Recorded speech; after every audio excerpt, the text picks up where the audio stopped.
Bonjour, je suis Roland Lacourbe, l'auteur d'un ouvrage sur Laurel et Hardy. Je disais, Laurel, lui, en 1927, a déjà une carrière derrière lui. Il a tourné une soixantaine de films, dont certains où il était la vedette. Et en 27, il songe à passer derrière la caméra. Il veut devenir réalisateur, scénariste et gagman. C'est un excellent gagman. Hardy, lui, a tourné plus de 250 films. C'est un acteur de complément qui n'a jamais de grand rôle, mais qui a toujours de quoi travailler, quoi. Il est très demandé. Il joue aussi bien des comédies que des films dramatiques. Et puis, donc, il se trouve qu'au printemps 1927, eh ben, tous deux sont dans le même studio. Rien ne peut encore les rapprocher, si ce n'est qu'ils ont déjà tourné ensemble quelques films.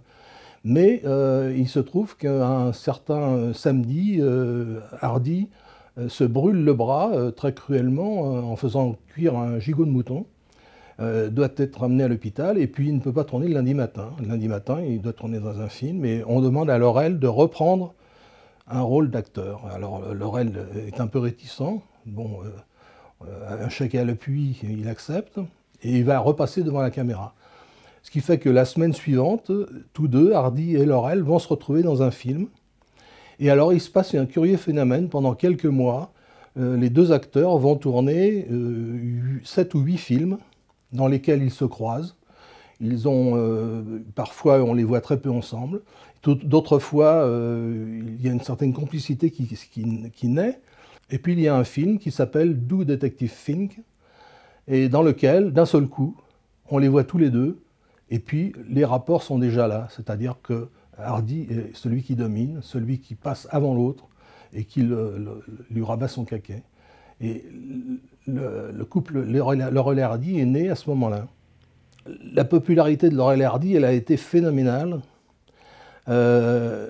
Et elle dure depuis sans aucune interruption pratiquement. Et ça, c'est assez étrange. Je le disais tout à l'heure, il y a eu 50 livres d'écrits sur eux en Angleterre, aux États-Unis. C'est un phénomène unique. Même Chaplin est le seul qui ait suscité autant d'intérêt. Dans tout le contexte du burlesque de l'époque, les acteurs célèbres comme Harold Lloyd, comme Buster Keaton, comme Chaplin, sont des personnages qui sont admirés par le public, que le public aime beaucoup, mais il n'y a pas cette attirance instinctive qu'il y a pour Laurel et Hardy. Laurel et Hardy inspire la sympathie. Ce n'est pas le cas de Chaplin, n'inspire pas la sympathie. Il est parfois émouvant, souvent même, mais jamais très sympathique. Je crois que Laurel et Hardy, la pérennité du succès de Laurel et Hardy tient à cette sympathie innée chez eux. Dans le couple.